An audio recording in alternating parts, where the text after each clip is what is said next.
25 GB Bonakkad. ഈ പേര് കേൾക്കുമ്പോൾ തന്നെ എന്തോ പന്തികേട് തോന്നുന്നില്ലേ? പേരിൽ മാത്രമല്ല അടിമുടി പന്തികേടുള്ള ഒരു ബംഗ്ലാവാണ് ബോണക്കാട്ടെ 25 GB ബംഗ്ലാവ്.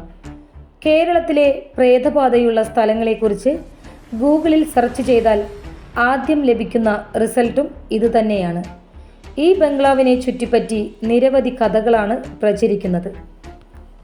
എസ്റ്റേറ്റ് മാനേജരായിരുന്ന ഒരു സായിപ്പിൻ്റെ കുടുംബത്തെ ചുറ്റിപ്പറ്റിയാണ് പ്രേതകഥ പ്രചരിക്കുന്നത്. വെള്ളക്കാരാണ് ഈ പ്രദേശത്ത് തേയില കൃഷി ചെയ്തത്.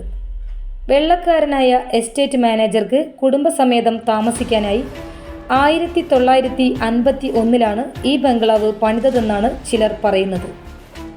താമസം തുടങ്ങി വൈകാതെ തന്നെ അദ്ദേഹത്തിൻ്റെ മകൾ ദുരൂഹ സാഹചര്യത്തിൽ മരിക്കുന്നു. മരണകാരണം അറിയില്ലെങ്കിലും മകളുടെ വേർപാട് സായിപ്പിന് താങ്ങാൻ കഴിഞ്ഞില്ല. അങ്ങനെ ഭാര്യയോടൊപ്പം സായിപ്പ് ലണ്ടനിലേക്ക് തിരിച്ചുപോയി. പിന്നീട് അവിടെ താമസിച്ചവരും നാട്ടുകാരുമെല്ലാം പലപ്പോഴായി ബംഗ്ലാവിൽ ഒരു പെൺകുട്ടിയെ കണ്ടുവെന്നാണ് കഥ. കുട്ടിയുടെ കരച്ചിലും നിലവിളികളും അവിടെ മുഴങ്ങാറുണ്ടത്രേ. ബംഗ്ലാവുമായി ബന്ധപ്പെട്ട് മറ്റൊരു കഥയും പ്രചരിക്കുന്നുണ്ട്. വിറക് ശേഖരിക്കാനായി ഈ ബംഗ്ലാവിലെത്തിയ ഒരു നാടൻ പെൺകുട്ടിയുടെ സംസാരത്തിലും പെരുമാറ്റത്തിലും ഞെട്ടിക്കുന്ന മാറ്റങ്ങളുണ്ടായി. എഴുതാനും വായിക്കാനും അറിയാത്ത പെൺകുട്ടി പെട്ടെന്ന് സ്ഫുടമായി ഇംഗ്ലീഷ് സംസാരിക്കാൻ തുടങ്ങിയെന്നാണ് പറയുന്നത്. ഈ കുട്ടി അധികകാലം ജീവിച്ചിരുന്നില്ലെന്നുമുള്ള കഥകൾ പ്രചരിക്കുന്നുണ്ട്. എന്തൊക്കെയായാലും ഈ കഥകൾക്ക് പിന്നിലെ സത്യമെന്താണെന്ന് ഇതുവരെ കണ്ടെത്തിയിട്ടില്ല. തൊഴിലാളി സമരത്തെ തുടർന്ന് തോട്ടവും തേയില ഫാക്ടറിയും പൂട്ടിയതോടെ ബംഗ്ലാവും നശിച്ചു. ഇന്ന് പേരിൽ മാത്രമാണ് ബംഗ്ലാവ് ഉള്ളത്. ഈ പറയുന്ന കഥകളൊന്നും നാട്ടുകാർക്ക് അറിയില്ലെന്നതാണ് മറ്റൊരു വസ്തുത. ബംഗ്ലാവ് ഇപ്പോൾ സാമൂഹ്യ വിരുദ്ധരുടെ കേന്ദ്രമാണെന്നും നാട്ടുകാർ പറയുന്നു.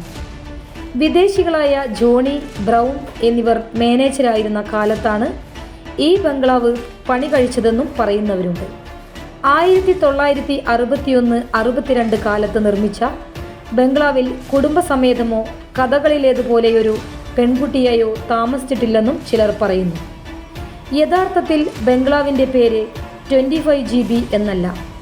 ബംഗ്ലാവിൻ്റെ ഗേറ്റിനടുത്തുള്ള ഒരു ഫലകത്തിൽ ഇങ്ങനെ എഴുതി വച്ചിരിക്കുന്നത് കണ്ടിട്ടാണ് ബംഗ്ലാവിൻ്റെ പേര് ഇത്തരത്തിൽ പ്രചരിച്ചത്. ബംഗ്ലാവിൻ്റെ യഥാർത്ഥ പേര് B2 എന്നാണ്. സമൂഹ മാധ്യമങ്ങളിൽ ഈ ബംഗ്ലാവുമായി ബന്ധപ്പെട്ട നിരവധി വീഡിയോകൾ പല വ്ളോഗർമാരും സോഷ്യൽ മീഡിയ ഇൻഫ്ലുവൻസർമാരും പങ്കുവച്ചിട്ടുണ്ട്. നിരവധി ആളുകളാണ് ഇന്ന് ഇവിടം സന്ദർശിക്കാനായി സുഹൃത്തുക്കൾക്കൊപ്പവും കുടുംബത്തോടൊപ്പവുമെല്ലാം എത്തുന്നത്. ഇവിടേക്ക് പ്രവേശിക്കാൻ വനം വകുപ്പിൻ്റെ അനുമതി ആവശ്യവുമാണ്.